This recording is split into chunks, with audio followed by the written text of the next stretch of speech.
Hey guys, welcome to our virtual story time. Our story today is called She Persisted, 13 American Women Who Changed the World by Chelsea Clinton. This book is going to tell the true story of 13 different women who persisted.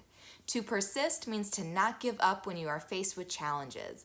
And these 13 women definitely did not give up.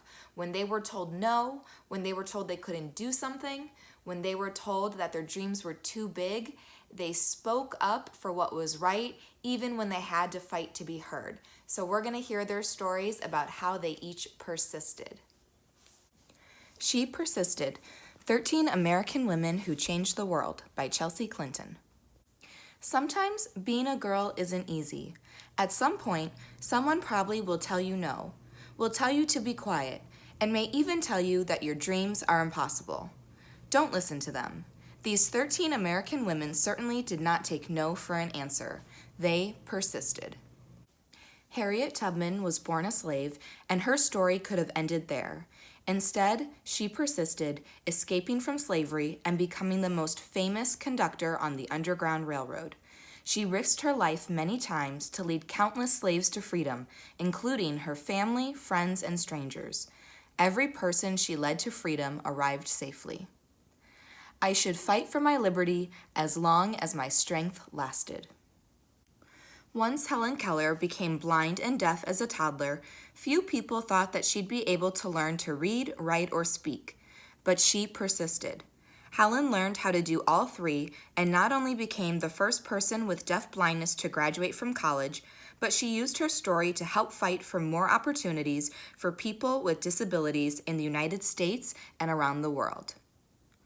One can never consent to creep when one feels an impulse to soar. After her family fled poverty and the threat of violence in Ukraine for a new home in New York City, Clara Lemlich got a job working at a garment factory. She wrote that the factory's conditions made women into machines. So she persisted, organizing picket lines and strikes that ultimately helped win better pay, shorter hours, and safer working conditions for thousands of workers, both women and men.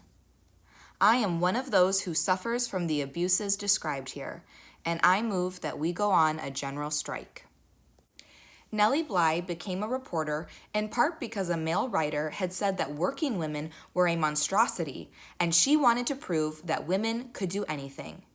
At times putting her safety at risk, she persisted throughout her career in exposing real monstrosities. She pretended to be a sweatshop worker and a patient in a mental hospital to show how badly people were being treated. I have never written a word that did not come from my heart. I never shall. Inspired from an early age by her brother's childhood illnesses, Virginia Apgar was determined to be a doctor long before many girls had such dreams. Even though she qualified to be a surgeon, the male head surgeon at her hospital discouraged her because she was a woman. Nevertheless, she persisted, becoming an anesthesiologist and creating the Apgar score to test a newborn baby's health. Hospitals all over the world still use this test today. Nobody but nobody is going to stop breathing on me. Maria Tallchief's family moved to California, partly to support Maria's dreams of becoming a dancer. She was teased by students in school for her Native American heritage, and later was even encouraged to change her last name to something that sounded Russian, since many professional dancers at the time were from Russia. She persisted, ignoring all of the taunting and poor advice, to become the first great American prima ballerina. It never occurred to me to say, "It hurts to do that." When she was 15 years old, riding a bus home from school in Montgomery, Alabama, Claudette Colvin was asked to give up her seat to a white woman just because she was African American. But she refused to get up. She persisted in taking a stand for what's right, helping to inspire Rosa Parks to make the same choice 9 months later, an act that many point to as the starting point of the modern civil rights movement. I knew then and I know now that when it comes to justice, there is no easy way to get it. You can't sugarcoat it. You have to take a stand and say, "This is not right." When Ruby Bridges was in kindergarten, many schools across America, especially in the South, still refused African American students their equal right to an education. Ruby wouldn't be treated like a second-class student. She persisted, and as a first grader, walked for weeks past angry, hateful protesters to integrate an all-white elementary school in New Orleans. That fateful walk to school began a journey, and we must all work together to continue moving forward. Margaret Chase Smith was the first woman to serve as both a U.S. representative and a U.S. senator. She could have let that fact alone be her legacy. Instead, she persisted in championing women's rights. She fought for more opportunities for women in the military, stood up for free speech, and supported space exploration. The head of NASA once noted that we wouldn't have put a man on the moon without Margaret. The right way is not always the popular and easy way.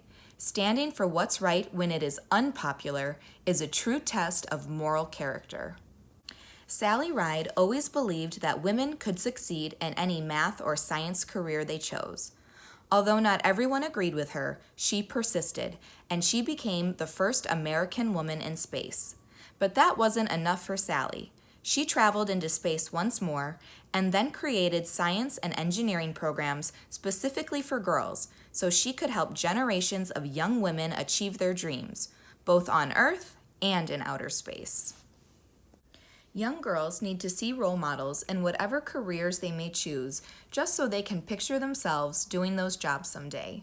You can't be what you can't see. When she was a kid, Florence Griffith Joyner would visit her father in the Mojave Desert, and he would urge her to run faster and faster, to run as fast as a jackrabbit. Even when she had to leave college to help support her family, she persisted in training on the track. And then she went back to school and got faster and faster. Her unbroken world records in the 100-meter and 200-meter sprints were set at the 1988 Summer Olympics. She is still the fastest woman ever. When anyone tells me I can't do anything, I'm just not listening anymore. Oprah Winfrey's grandmother expected Oprah to follow in her footsteps and become a maid. Oprah knew, even as a little girl, that her dreams would take her somewhere else. She persisted in turning those dreams into her reality, and she became a media superstar. She worked in movies, books, magazines, theater, and most of all, television. The Oprah Winfrey Show remains the highest-rated talk show of all time. The biggest adventure you can ever take is to live the life of your dreams. Watching fictional judges on television inspired Sonia Sotomayor to want to be a real-life judge when she grew up. She knew she'd have to speak English as well as she spoke Spanish, study hard in school, and manage her diabetes before she could one day wear a judge's robe with a gavel in hand. She persisted, eventually becoming a Supreme Court justice and the first ever Latina to sit on America's highest court. I have never had to face anything that could overwhelm the native optimism and stubborn perseverance I was blessed with. So, if anyone ever tells you no, if anyone ever says your voice isn't important or your dreams are too big, remember these women. They persisted, and so should you. For your writing today, I want you to pick one of the women that you heard about in the story, and can you tell me what is the challenge that they faced and how did they persist through this challenge? Then I want you to also think about a challenge that you have faced in your life and how did you persist through that challenge? All right, thank you all for watching. Bye-bye.